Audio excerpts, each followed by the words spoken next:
If you eat seasoned food, you go to your auntie's house, you go to your uncle's house, and your auntie and uncle, they're giving you that seasoned food, the Afro-Caribbean swagini. The Afro-Caribbean swagini, it bleeds into your football. You can fail the eye test, but still be useful in my team. I don't know who signed off over buying the cleaning lady's lost adopted bastard child as our number one keeper.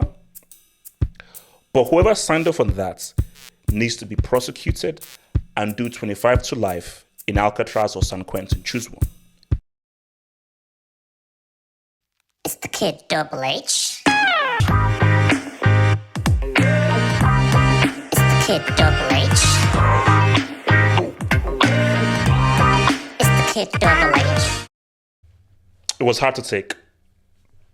It was extremely hard to take. Because I wanted to do like a full breakdown analysis of what happened with Chelsea, but I had to take a few days to protest because let me just, before I break things down, look, the way I consume football is a bit too intense.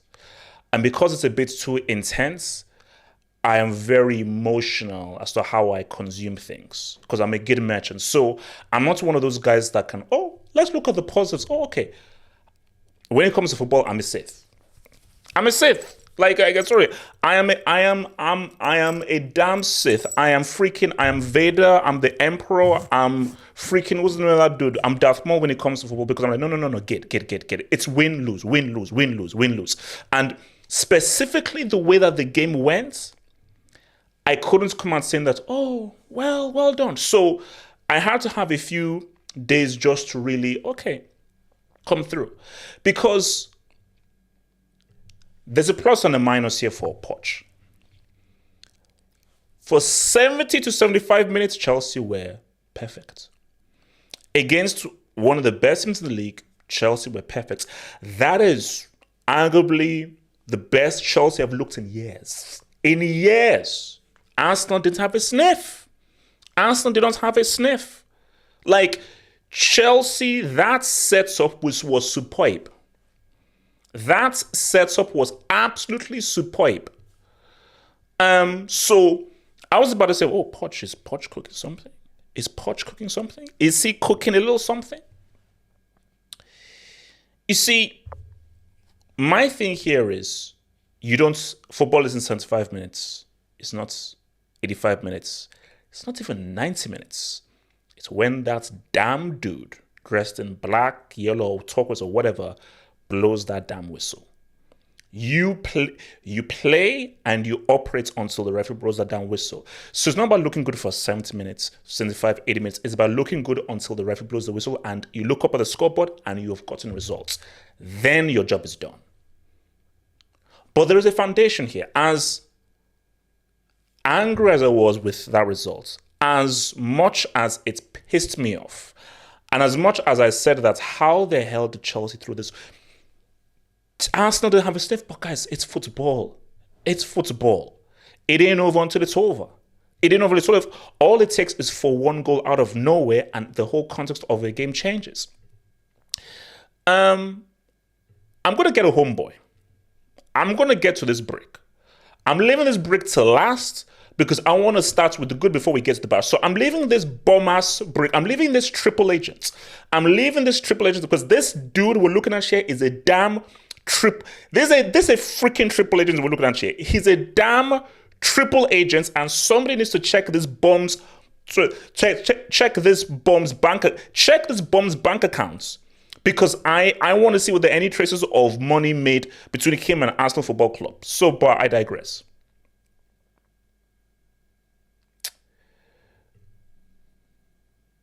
He balled. Now, initially I said that this was sloppy seconds. And I was like, City, Pep, you prick. Pep, you already know that I hate you, and you might be slightly anti-African, but that's on another side. But that's to one side, and you not wanting to give a black man your bicycle. But that's to one side.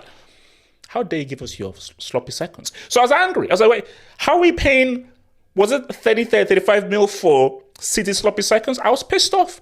And it was tripling down on this whole young youth agenda that I'm fully against. Because again, guys, you cannot build a team. You cannot build a winning team based purely on prepubescent IVF merchants. That can't happen. But he did score that key goal to equalize in the Super Cup. He did score, I believe, was it the winning goal in the... No. He did score in the Community Shield game. This dude is good. This dude is good. I'm going, I'm just saying, I'm not saying, you know, because obviously he looks white, so like he looks Caucasian. But I saw his grandpa, and this guy goes saucing, it's going swinging, it's going swinging. So Nat King Cole, aka Palm One, aka the Palm Tree. This dude is real good. This dude is real good. And I didn't expect the guy to have such an impact and look so good in this team, because once we lost Felix, I was like, wait, how do you now replace Felix? What's happening? And now it's about, okay, wait till Nkunku, and we'll get there. But this dude is amazing. For me, he was man of the match. He was man of the match. He was absolutely superb. And Chelsea could have found a real starlet. See, the only thing there is he's young. And we're not dealing with like a Lamine Yamal, who I think is just a freak of nature in terms of just how good he is as a 16-year-old. So it's going to be unprofessional to put so much weight upon him, but I like what this kid is doing. And you see, for me, when I look at footballers, I look at your psychology. You see, I read between the lines. I don't look on the surface. I read between the lines. You see, I'm an eye test merchant. And once you're an eye test merchant, it's not about GA, XG, distance covered. When you're an eye test merchant and you look at the matches, you're looking at psychology. What choices do you make when you're on the ball? What decisions do you make? How do you progress? How do you view the context of the situation on this football match, and how are you affecting things? So I'm looking at who are you personality-wise, and I do believe that Caribbean in him, that swag in him, I believe that season. Because shout out Bill, what's up, baby? But I mean, if your food is seasoned, you operate a different way. If you eat seasoned food, you go to your auntie's house, you go to your uncle's house, and your auntie and uncle, they give you that seasoned food, the Afro-Caribbean swagini. The Afro-Caribbean swagini, it bleeds into your football. So I'm seeing something here that I really like from Palmer, and I think he's done enough to be like, no, he's a starter now. Now, it will get interesting when we now bring in a man from France, who really should be changing things. But if he keeps playing like this, bro, just how he is commanding that number 10 position, both with regards to passing the ball, shooting the ball, getting into those gaps, knowing how to progress the ball, and his balance on the ball, finding space, interpreting the space, attacking the right space. I'm liking the look of this kid. Bro. I told you, season your food. I already want seasoned players. Werner, what's up? Timo Werner, what's up? I only want seasoned player. I only want guys to season their food. And here's the thing about this dude. He fails the eye test. Let's start there. He fails the eye test. I think I'm looking at this. I think he gets a. I think he's only 31%. So remember, it's a 65 is a pass. He's only 31%. So he fails the eye test. You can fail the eye test, but still be useful in my team. Bro, we all respect Thomas Muller. Trust me, Thomas Muller is a guy that we respect based on his career and what he did for Germany and Bayern. He fails the eye test. Thomas Muller fails the eye test, but nobody here on this channel is going to disrespect the impact that Thomas Muller has made for Germany and for Bayern Munich. So for Conor Gallagher, cool, fails the eye test. He's intercepting, he's tackling, he's hustling, his work rates. You need these kinds of players. When you're building a team, you can't build a team of 11 ballers. No, that's not how you build a team. You have to have guys with roles. Milan, Kaka, Shevchenko, you had Cafu, Pirlo, Rui Costa. It's cool. You needed Ambrosini. You needed Gattuso. Both Ambrosini and Gattuso, they failed the eye test. But Gattuso and Ambrosini, they were needed because the role they played was very important for the functioning of the team and allowed a Shevchenko, a Kaka, a Cafu, a Pirlo, a Seedorf to flourish. So for Conor Gallagher, for me, Mount was useless to me. See, Mount was, I say overhyped to useless. Norgal has his uses.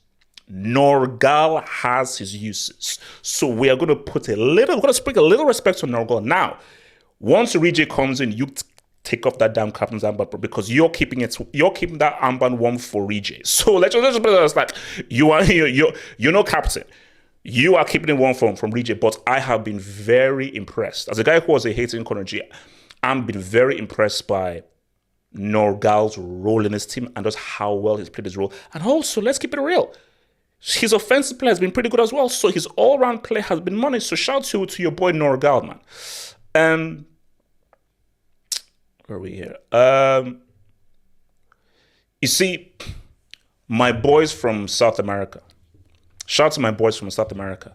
You see, I was like, we can't do this to Zoe. A guy who's won a World Cup, won best young player at the World Cup, and is just starting out his career. My club can't ruin a player like that. That can happen. So it's pained me seeing what he had to go through that horror show that was last season, sponsored by Francis Lampard. But I think Poch now finally gets it. See, Poch now finally gets precisely what should be happening here, because for Poch, he needed to understand that, look, you have to know structure is very key. Enzo is a central midfielder. You see, many people say, okay, who are the best midfielders in the world? I'll say, no. That question makes no sense. There's an error to that question. When you say who's the best midfielder, you have to qualitate that question. Who's the best DM? Okay. Who is the best central midfielder? Okay. Who is the best attacking midfielder? Okay. Who is the best number 10? Okay. Who is the best box spotter? Okay. The midfield position has many different roles. The DM is completely and totally different to the number 10. And the number 10 is totally and completely different to the central midfielder. The role of Xavi for Spain and Barca and the role of Iniesta were very different. The role of Iniesta and the role of Busquets were very different. So imagine playing Busquets in Iniesta's position. It wouldn't work. Imagine playing Iniesta in the Busquets position. It wouldn't work. So it was very important that Poch understood. He understood Zoe and Kais. Because that thing of Zoe and Kais, bro, and you put in a bit of Norgal in there, a midfield is forming. A force is forming. A force is forming quietly. But because I think Zoe and Kais, you can definitely say, okay, these guys can form a partnership. Because remember, when I was playing, shout out to your boy Bill, we're both like in the same team. So we're both central midfielders. And just like the central defenders, the midfield partner you have is very, very important. It's very, very important, the midfield partner you have. And not even that, but just the midfield unit. That's the unit of the midfielder is very important. Why were Spain and Barca so good?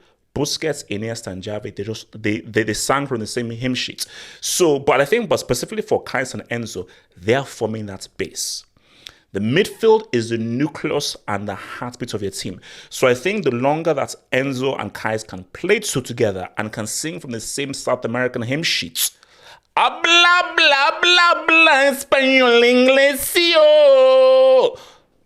Ay papi, ¿qué tal, qué tal? So, okay, hold up, relax, just chill. So, the more that they can really play together and operate together, Chelsea can form sign. They can form sign. They can form sign. They can form real. They can form something crazy. So shout out to your boys, man. And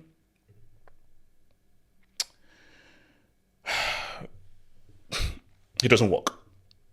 He doesn't work. Like, no. Cool. Nice overall play, nice goal play. He doesn't work. We need a striker. Like it's done. We need a striker. So stop. This whole thing of like, oh no, he can grow. He's young at this time. No, I told you I'm a safe. I deal in absolutes. Nico Jackson is a talented player that is not good enough to be leading the line for Chelsea. Okay, I saw Hasselbank. I saw Gudjonsson. I, of course, saw your Drogba. I saw Diego Costa. Nico Jackson isn't good enough to lead the line. Bench player.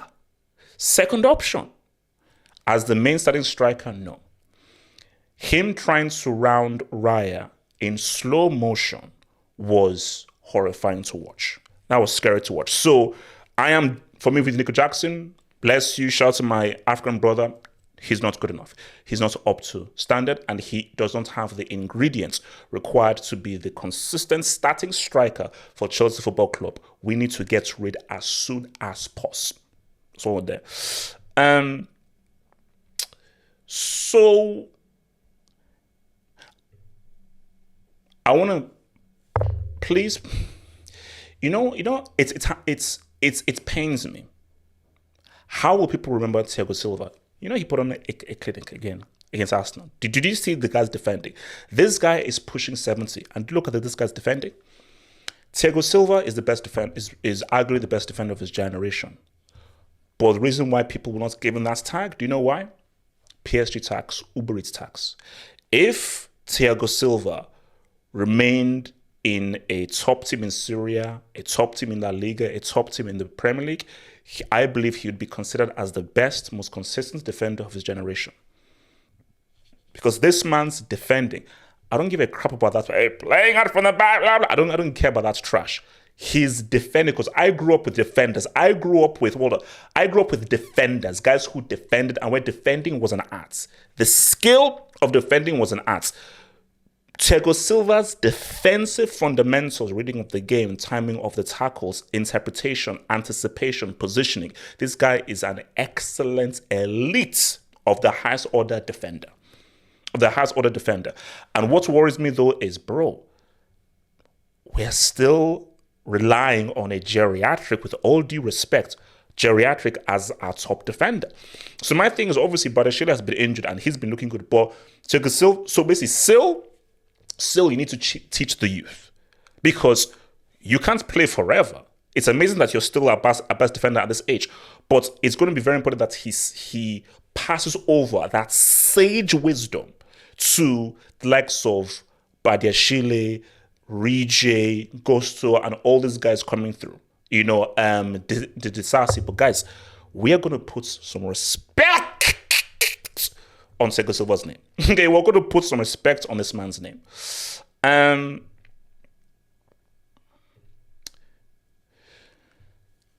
You see, I'm not going to be one. This is why I say that Chelsea you've got to be responsible here. Our entire existence can't hinge on Christopher Nkunku. No, stop it. So he's a key player. He's an important player. But when you look at those 75 minutes, if Chelsea played like that for most of the games this season, Chelsea not where they are right now. Chelsea would win most of their games if they operated like that for those 75 minutes against Arsenal, and that was without Nkunku. So this notion of where Nkunku did it, no, that's trash. Because Poch, you should have known to play Enzo deeper. You should have seen Palmer in training and known to have played him in the number 10 role. So these are things that you should have already seen in training. And that's what you're freaking paid for. So the notion that Chelsea needed Nkunku was crazy. But Nkunku, I can't wait to see this Nkunku playing, because Chelsea's Achilles heel right now is the attack. I feel the Poch has finally figured out the midfield. I think the defense is very, very strong and very robust. I'll get there. There is a bozo who's messing up the defense, and I'll leave him to last. So, but when you just look at the defense, not counting that bozo between the sticks, the midfield, that's cool. Nico Jackson, you've got to go. Broha, I don't think is it. Sterling is a side chick. So, and Modric, yes, he scored, although by a fluke, is not there yet. Chelsea still need that true dynamic attacking player that brings in that electricity. They need that. They need the Zaza.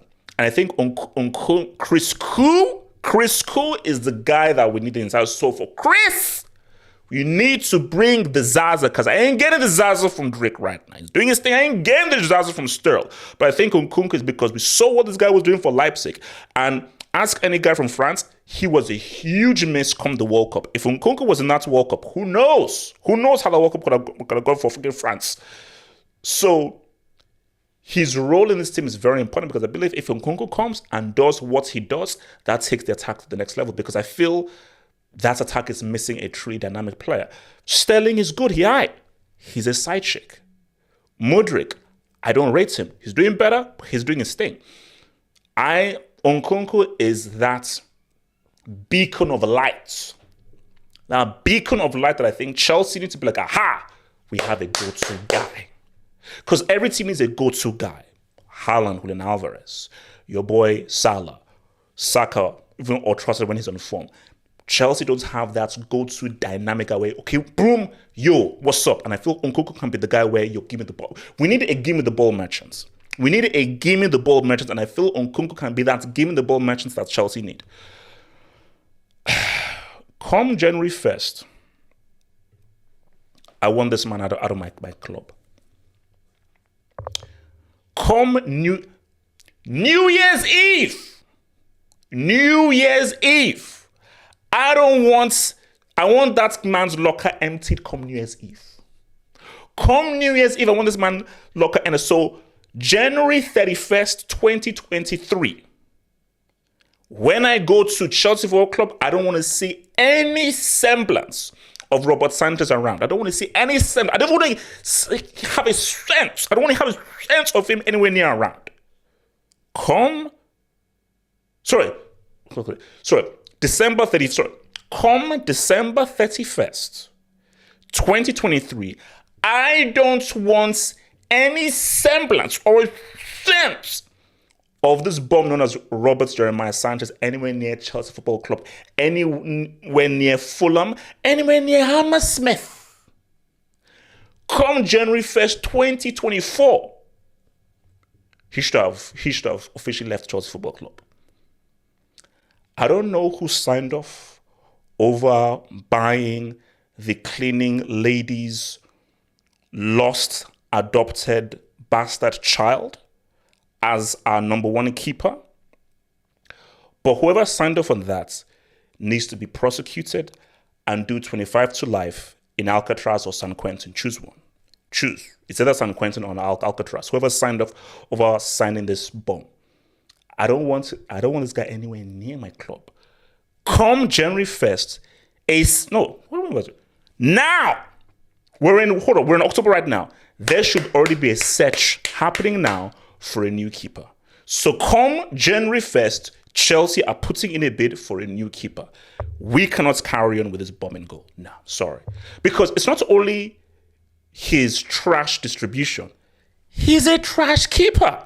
So just being a keeper in terms of just diving. How do you dive after the fact? How does someone shoot and you're like, oh, you've shot? Are you sure you've shot? Are you sure you've shot? You're sure you've shot the ball? Are you sure? Sure? Okay. Let's dive. Like freaking Grover. Have you bomb Muppets Grover? This guy's diving like freaking Grover.